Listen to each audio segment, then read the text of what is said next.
Welcome to the most authoritative sporting channel here on social media. This is your boy Matt. In today's episode, I shall be bringing you the breakdown of the Munguia versus Saul Canelo Alvarez bouts that happened in Las Vegas at the T-Mobile Arena. It was an interesting scrap by all standards, and I think Munguia, though he was defeated, he should go home with his head up high because he gave a very good account of himself, better than most of Saul Canelo Alvarez opponents in the super middleweight division. I think that this is the best fight Saul Canelo Alvarez has had in the super middleweight division so far.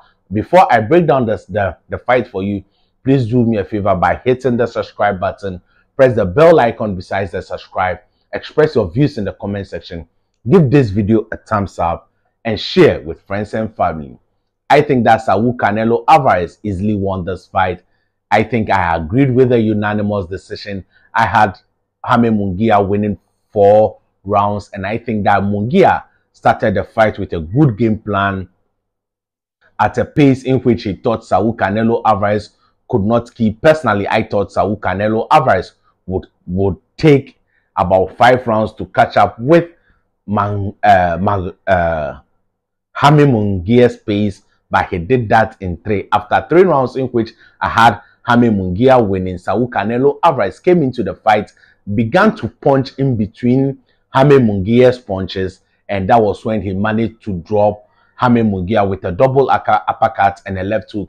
And the left hook had been a problem for most fighters when they face Saul Canelo Alvarez, because sometimes he disguises it as coming to the head, then he changes the direction and lands it on the body, and you could see clearly that from there, Saul Canelo Alvarez hit Munguia several times to the body, especially in the 6th and 7th round, because he had himself predicted around 8 knockouts, but he was unable to.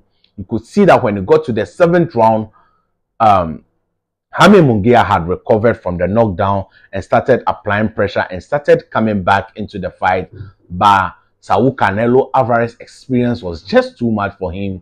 The youth advantage though was on the side of Munguia. The experience, the rich experience, the war experience was on the side of Saul Canelo Alvarez, and there was no way Freddie Roach could coach Munguia through that, because Saul Canelo Alvarez have fought over 60 times and has faced all type of comers and has overcome most of them, besides Bivol and Floyd Money Mayweather. So you could see clearly that Saul Canelo Alvarez was making adjustments, and the body shots kept causing Munguia lots of problems until he was able to recover in the 9th round. And immediately his little adjustments in the 7th and 8th round paid off in the 9th round by him begin to throw the faster punches, gaining his 2nd win. Saul Canelo Alvarez quenched that in the 9th round again. He quenched down that in the 9th round again by being the aggressor, the upper body movement, and landing loads of body shots and hooks to the head of Munguia, making Munguia a bit hesitant to come in and land punches of his own. I agree with Terence Crawford that Saul Canelo Alvarez carried Munguia. I think that if Munguia had trash talked Saul Canelo Alvarez would have finished him off. But I realized that Saul Canelo realized Munguia was very determined, and he should not take him lightly and be reckless. Since he is winning on the scorecard, he just needed to cruise to a unanimous decision, and that was what Saul Canelo Alvarez did. I had Munguia winning round 1, 2, 3, 4, round 1, 2, and 3, and the 9th round. And besides that, it was all a Saul Canelo Alvarez show. But Munguia had his moments in every round of that particular fight. I think that it was a good scrap. Munguia could go home with so much pride, because it was the same thing Canelo lost to Floyd Money Mayweather and then reinvented himself and became a global boxing superstar. So Munguia can do same, going home, learning from the defeat, and can become a major superstar. He's just 27 years old, and Canelo may be out of the game soon. And you could see that a lot of people are now clamoring for the Saul Canelo versus David Benavidez bout. I think it's a good fight by all standards, but I will still favor Saul Canelo Alvarez to win the fight because I have stated David Benavidez does not have that devastating one-punch power. He is a volume puncher that he exhausts you and later knocks you out. And I don't think Saul Canelo Alvarez will not be able to figure him out. You still figure him out. David Benavidez fast hands, but when Saul Canelo Alvarez starts landing to the body, David Benavidez would also suffer the same fate. So that is my take on this. There are not so much comers in the super middleweight division. I think Terence Crawford will give Saul Canelo Alvarez loads of problem because he will not be a stationary target. He will not stand in front of Saul Canelo Alvarez, and that is the mistake Jaime Munguia did in this particular fight.